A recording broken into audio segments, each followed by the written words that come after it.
Petsai est un lièvre drôle, souriant, débrouillard et charmant. Comme tout le monde, il n'a pas que des qualités. Et parmi ses défauts, il y en a un gros.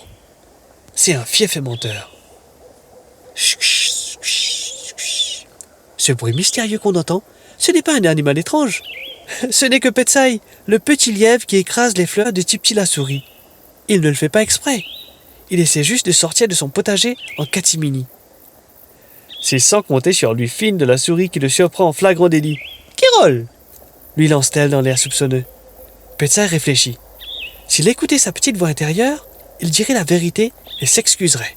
Sauf que c'est bien trop dur pour lui. Il bredouille, zozote, se mord la langue et finit par inventer une histoire abracadabrante.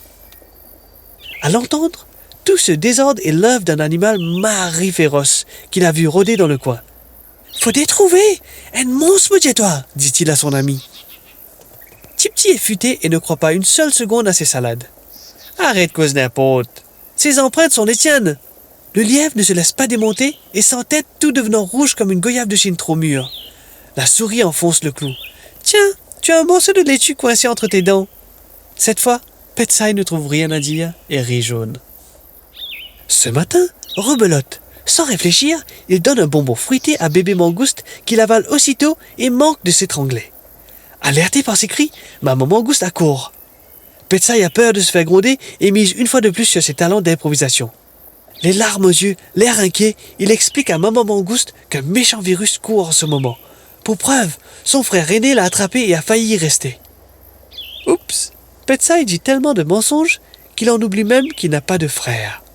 Heureusement pour lui, maman mangouste est si occupée à s'inquiéter que la gaffe du coquin passe sous le radar.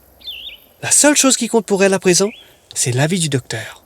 En 10 ans de carrière, ce dernier n'a jamais vu un truc pareil. Et pour cause, il a devant lui un patient en parfaite santé. Cependant, la langue rouge du bébé et son haleine parfumée à la fraise lui mettent la puce à l'oreille. Ses doutes sont confirmés quand il trouve un morceau de papier collé sur ses poils. Bébé mangouste a tout simplement avalé un bonbon de travers. Maman mangouste sait bien que le bonbon en question n'est pas tombé du ciel. C'est donc tout naturellement qu'elle questionne Petsai. Ce dernier reste muet et fait de grandes signes avec ses pattes de devant pour expliquer qu'il a très mal à la gorge et qu'il a perdu sa voix brusquement. Chaque jour amène son lot de mensonges. À force, les animaux se méfient du lièvre. Mais les choses ne vont pas tarder à changer. Alors qu'il se promène dans son champ de canne préféré un matin, Petsai tombe nez à nez avec un chien errant affamé. Tel un ressort, il bondit dans tous les sens pour lui échapper. Il croit finir en civet quand le chien bifurque subitement pour traquer un tanrec bien dodu. Il se lèche les babines d'avance. Indicarita en rec type bon. Le pauvre animal réussit à se cacher sous une grosse roche, hors d'atteinte du toutou. Il lui faut vite trouver de l'aide. En 2 bonds, il est chez la souris et lui explique la situation. Cette dernière est loin d'être convaincue. Un monstre avec des grandes dents? Tiens, j'ai déjà entendu ça quelque part. Aux grandes dames de Petsai, elle continue à jardiner comme si de rien n'était. Il a beau lui assurer qu'il dit la vérité, elle lui rit au nez. Petsai ne trouve pas ça drôle du tout et court chez la mangouste. Sa réaction le laisse sans voix. Celle-ci fait carrément semblant de ne pas le voir. « Marissa !» Et pourtant, il n'est pas invisible. Au bout d'1 quart d'heure cependant, lassée par ses supplications incessantes, elle finit par lui répondre qu'elle n'a pas le temps pour ses histoires à dormir debout. « Mais je ne mens pas enfin, pas aujourd'hui en tout cas !» insiste-t-il. Cette fois, Petsai commence à paniquer. Il ne trouve personne pour l'écouter et chaque minute compte. Quelque part, il se sent un peu responsable de ce qui arrive. S'il ne faisait pas autant de mensonges, on le prendrait certainement plus au sérieux. Il se creuse la tête pour trouver une solution. « Ah là, Lila !» crie-t-il soudain. « Ça y est, il a une idée. » Il se faufile jusqu'à son terrier et en ressort avec un gros paquet de pétards ficelés, achetés en prévision des fêtes de fin d'année, et une grosse boîte d'allumettes. Chaque pétard fait environ la taille d'un petit doigt humain, et le lièvre espère que le bruit généré sera suffisant pour mettre en fuite le chien errant. Confiant, il file à l'endroit où se cache le tanrec. Une fois sur place, il se concentre, allume la mèche avec prudence et lance de toutes ses forces le paquet de pétards sur le chien. L'effet est immédiat.